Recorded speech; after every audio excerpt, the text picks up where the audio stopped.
মানুষের জন্য নিজেকে বিলিয়ে দেওয়ার মানসিকতা যাদের মধ্যে আছে, তেমনি একটি কর্মী বাহিনী তৈরি হবে জাতীয়তাবাদী স্বেচ্ছাসেবক দলের মাধ্যমে, এবং দেশ গড়ার কাজে স্বেচ্ছাসেবক দল নিজেদের নিয়োজিত করবে।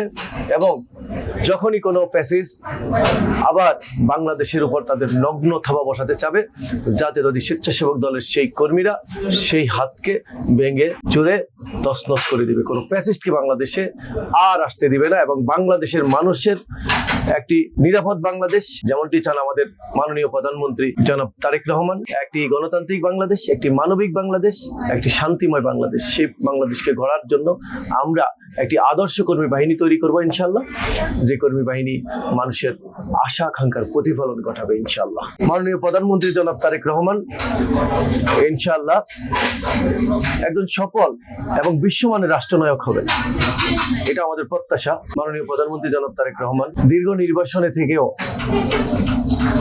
রাত দিন অক্লান্ত পরিশ্রম করে একটা অত্যন্ত ভয়ঙ্কর ফ্যাসিস্টের বিরুদ্ধে উনি যেভাবে কাজ করেছেন, আপনারা জানেন যে উনি একটা বক্তব্য দিলে সেটা কোনো মিডিয়া প্রকাশ করতে পারতো না। এত নির্যাতন, এত নিপীড়ন জনাব তারেক রহমানের উপরে, আপনারা জানেন শুধু নির্বাসন না, ওনার উপর শারীরিক নির্যাতন হয়েছে, মানসিক নির্যাতন হয়েছে, ওনার বাইকে রেখে গিয়েছেন, কিন্তু ফিরে এসে উনি সে নির্বাসনে বসে সে বাইকে চিরতরে হারিয়েছেন। ওনার মাকে নিপীড়ন নির্যাতনের পর নির্যাতন করে শেষ পর্যন্ত মৃত্যুর দিকে ঠেলে দিয়েছে। অসুস্থ মা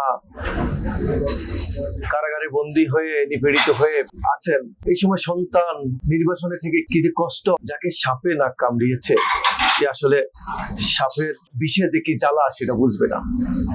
এত কিছু পরও আপনি দেখেছেন একটি কথা তিনি বলেন নাই প্রতিশোধ নেওয়ার।